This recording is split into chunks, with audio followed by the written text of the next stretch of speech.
ভোটের আবহে বিভিন্ন সময়ে ভোটারদের হুমকি দেওয়ার অভিযোগ ওঠে কোনো রাজনৈতিক নেতাকর্মীর বিরুদ্ধে। এমনকি ভোটের দিন অনেক সময় ভোটারদের ভোটদানে বাধা দেওয়ারও অভিযোগ ওঠে।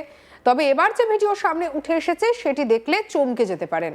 সেখানে এক তৃণমূল নেতা কার্যত ভোটারদের ভোট দিতে যেতে হবে না বলে নির্দেশ দিচ্ছেন।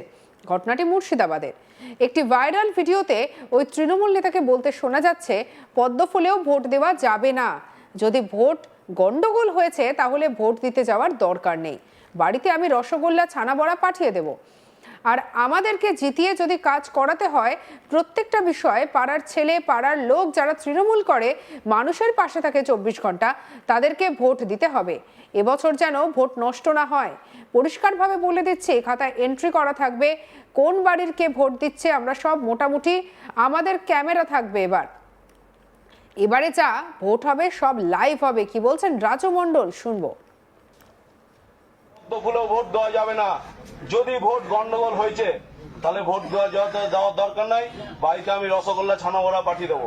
আর আমাদেরকে জিতিয়ে যদি কাজ করাতে হয়, প্রত্যেকটা বিষয়ে পাড়ার ছেলে পাড়ার লোক যারা তৃণমূল করে মানুষের পাশে থাকে 24 ঘন্টা, তাদেরকে ভোট দিতে হবে। এবছর যেন ভোট নষ্ট না হয়। পরিষ্কারভাবে বলে দিচ্ছি, খাতা এন্ট্রি করা থাকবে কোন বাড়ির কে ভোট দিচ্ছে। আমরা সব মোটামুটি, আমাদের ক্যামেরা থাকবে। এবার রাজু মণ্ডলের এই বক্তব্য ভাইরাল হতেই শোরগোল পড়ে গিয়েছে রাজনৈতিক মহলে। ইতিমধ্যে গ্রেপ্তার করা হয়েছে রাজু মণ্ডলকে। কিভাবে প্রকাশ্যে এমন কথা বলছেন ওই তৃণমূল নেতা, সেই প্রশ্ন উঠতে শুরু করেছে। চলুন আরো একবার শুনে নেওয়া যাক ওই তৃণমূল নেতার বক্তব্য। পদ্ম ফুলেও ভোট দেওয়া যাবে না। যদি ভোট গন্ডগোল হয়েছে তাহলে ভোট দেওয়ার দরকার নাই। বাড়িতে আমি রসগোল্লা ছানা বড়া পাঠিয়ে দেবো। আর আমাদেরকে জিতিয়ে যদি কাজ করাতে হয়, প্রত্যেকটা বিষয়ে পাড়ার ছেলে পাড়ার লোক যারা তৃণমূল করে মানুষের পাশে থাকে 24 ঘন্টা, তাদেরকে ভোট দিতে হবে। এবছর যেন ভোট নষ্ট না হয়। পরিষ্কারভাবে বলে দিচ্ছি, খাতা এন্ট্রি করা থাকবে কোন বাড়ির কে ভোট দিচ্ছে। আমরা সব মোটামুটি, আমাদের ক্যামেরা থাকবে। এবার যা ভোট হবে সব লাইভ হবে।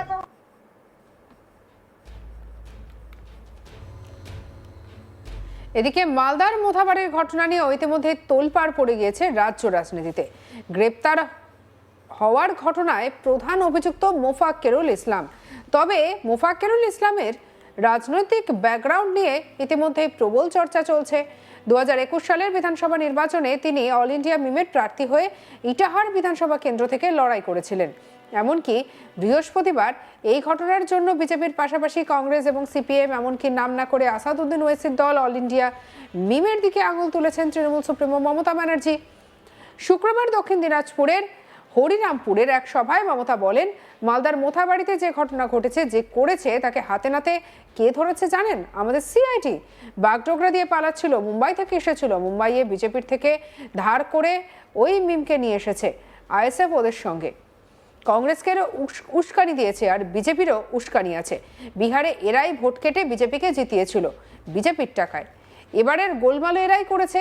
মনে রাখবেন, এনআইএ আসার আগেই আমাদের সিআইডি তাকে গ্রেপ্তার করেছে বাগডোগরা থেকে।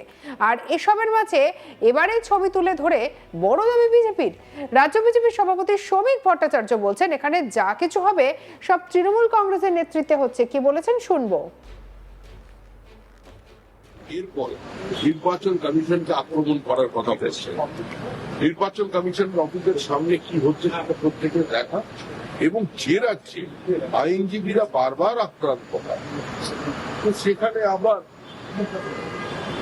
অন্যায় হবেন, এটা অত্যন্ত স্বাভাবিক। 15 ঘন্টা ধরে মুখ্যমন্ত্রী যদি চাইতেন তাহলে ওখান থেকে অবরোধ তুলতে পারতেন। আসলে উনি একটা ভয়ের বাতাবরণ তৈরি করতে চাইছেন, সংঘর্ষ চাইছেন, বিভাজন চাইছে, পরোক্ষভাবে কথা বলছে, সবই তো বলে থাকে না। মানুষ শুনেছে। এই মোফাক্কেরুল হচ্ছে মিম নেতা, এ গাড়ির মাথায় উঠে দাঁড়িয়ে বিক্ষোভের নেতৃত্ব দিয়েছিল। মোফাক্কেরুল বলে যে অ্যারেস্ট হয়েছে, মোফাক্কেরুল ইসলাম। বলছেন এত অঙ্গে এত রূপ যা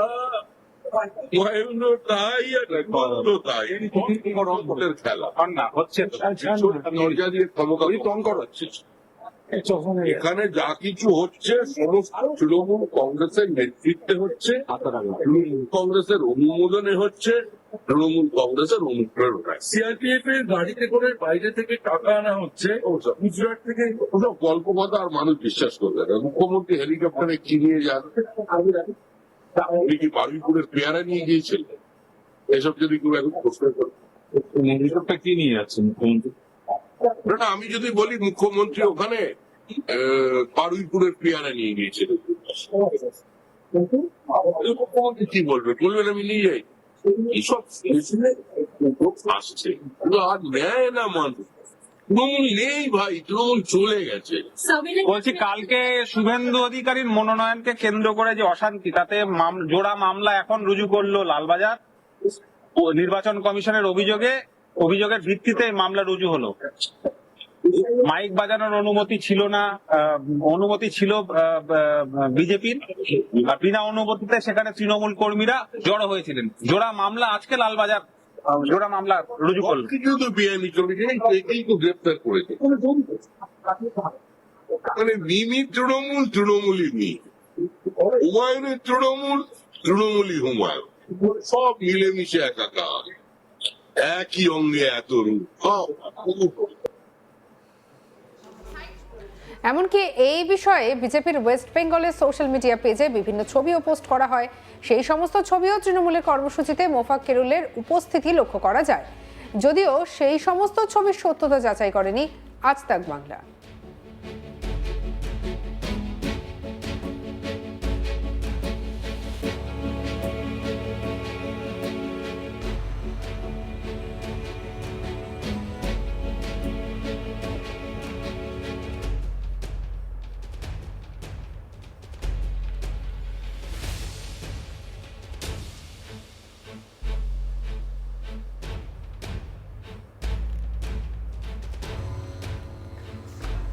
বিজেপির একটি পোস্টে লেখা হয়েছে, বিচারকদের উপরে হামলার মাস্টারমাইন্ড তৃণমূল ঘনিষ্ঠ মোফাক্কেরুল ইসলামকে চিনে নিন। এসআইআর ডিউটিতে থাকা বিচার বিভাগীয় আধিকারিকদের ঘেরাও ও হামলার ঘটনায় জনতাকে নেতৃত্ব দেওয়ার অভিযোগ মোফাক্কেরুল ইসলামের বিরুদ্ধে তাকে গ্রেপ্তার করা হয়েছে। বছরের পর বছর তৃণমূলের ছত্রছায়ায় আইনের উপরে হামলা চালিয়ে অরাজকতা ছড়িয়েছে আর প্রশাসন নীরব থেকেছে। পশ্চিমবঙ্গের মানুষ স্পষ্ট বুঝে গিয়েছে, দুষ্কৃতি আর অরাজকতার রাজনীতি চলতে থাকলে রাজ্যে সাধারণ মানুষের বাঁচা কঠিন হয়ে যাবে। আইনের শাসন ফেরাতে, জিহাদের রাজনীতি শেষ করতে এখন পরিবর্তনই একমাত্র পথ। চলুন সেই পোস্টটি দেখে নেওয়া যাক।